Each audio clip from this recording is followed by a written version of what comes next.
Hello, I'm Carlos Gershenson from the National Autonomous University of Mexico, and Alice Sanjay asked me to speak about challenges in complexity science. I would like to start not with my own opinion, but with the opinion of several important figures in the field, and from this book called Complexity 5 Questions, which I edited 3 years ago. And it includes contributions by Peter Allen, Philip Anderson, Brian Arthur, Janir Baryam, Eric Bonobo, Paul Siliers, Jim Crutchfield, Bruce Edmonds, Nigel Gilbert, Herman Haken, Francis Heiligen, Bernardo Huberman, Stuart Kaufman, Seth Lloyd, Gottfried Meyer, Melanie Mitchell, Edgar Morin, Mark Newman, Grégoire Nicoli, Jordan Pollack, Peter Schuster, Ricard Solet, Tamás Vixek, and Stifel Wolfram. And these contributions were interview style, where each contributor was answering one specific question, and one of them was related to the future of complexity. So many of them gave their own insights on what challenges complexity has. And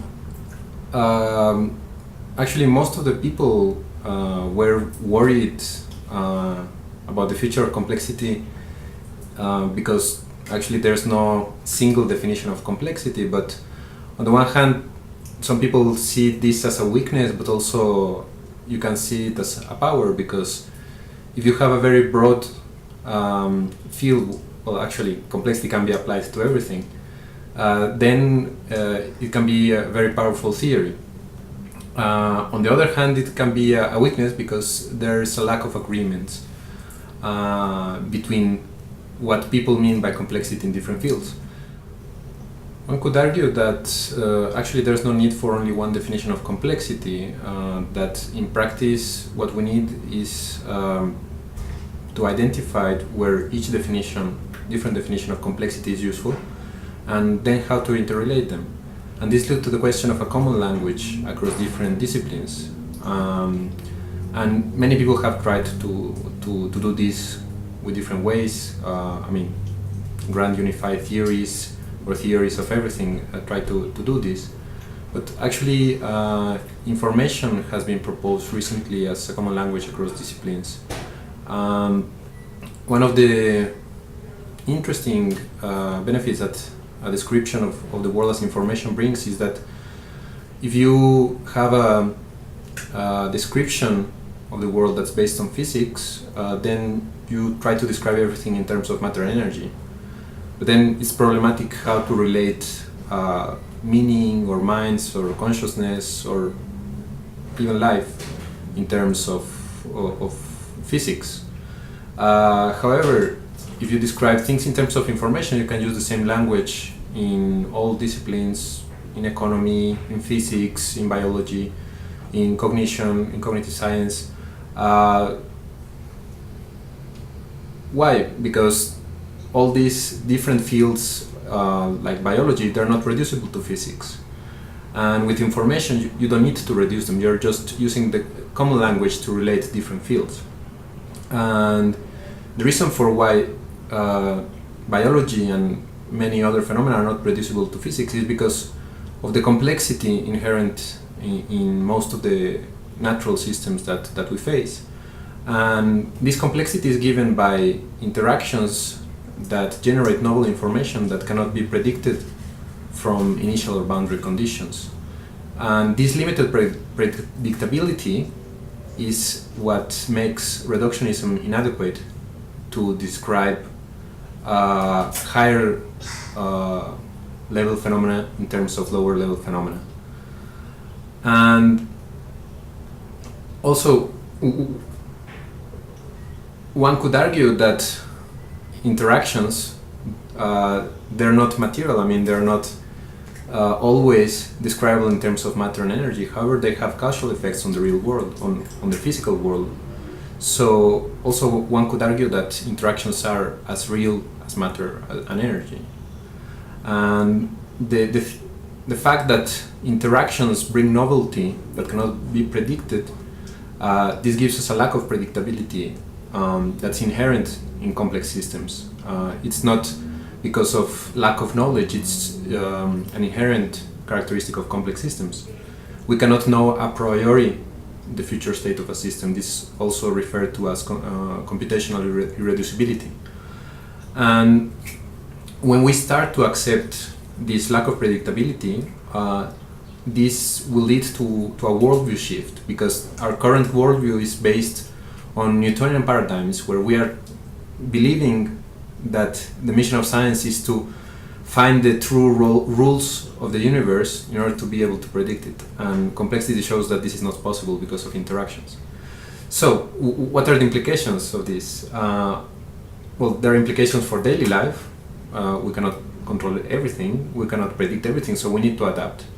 There's also implications for philosophy, there's also for engineering, because if we cannot predict the future perturbations that the system will face, we better build adaptive systems that are able to face unpredicted situations. And for science, there are also very strong implications. Well, this leads to the question, is there a science of complexity? And also in this book, it was a very interesting exercise, because there were more or less three camps evenly distributed of people. One camp would say, no, there will never be a science of complexity, because complexity is everywhere, and it's like having, like Bruce Edmonds said, it's like having a science of the red things, because you can apply it to everywhere. It's too vague that it's not useful. And some other people would say, yes, of course there's a science of complexity, we use it every day, and they already give it as a fact. And some say, well, complexity has been around only for 25 years more or less, so it's a science in its infancy and it still has to deliver all its promises, so give it another 50 years and we can call it a science. And of course this question depends on how you define a science, no? But actually you can say that all these three different views, that complexity is already a science, that it's a science in its infancy, or that it will never be a science, in a sense they are all right. Why? Because on the one hand, there is already a scientific study of complexity. That's what we have been doing for 25 years. It is scientific, it's within science. There are also lots of applications, methods that have been developed within the study of complex systems that have given use.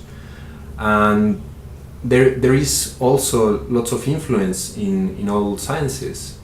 So the argument that there will never be a science of complexity could also be valid, because people who do systems biology, they're actually applying concepts from complex systems into biology, but they don't call it complex biology. Same people who do complex systems in physics, they don't call it complex physics, they just use the notions of complexity in their own field. So it seems that a tendency more, it's not so much towards a science of complexity comparable to physics, biology, chemistry, but more or less that complexity is affecting each and every science in its own right. So it's creating a paradigm shift, because their methods are being used more and more. So there is still this challenge of having a worldview that assimilates all the notions that the study of complex systems has brought. And well, I think that the shift will be complete only when the relevance of interactions is taught at elementary schools and we can use them in daily life. And well, these are very broad challenges, and I hope that in the next few years and decades we will find our way through this very interesting path.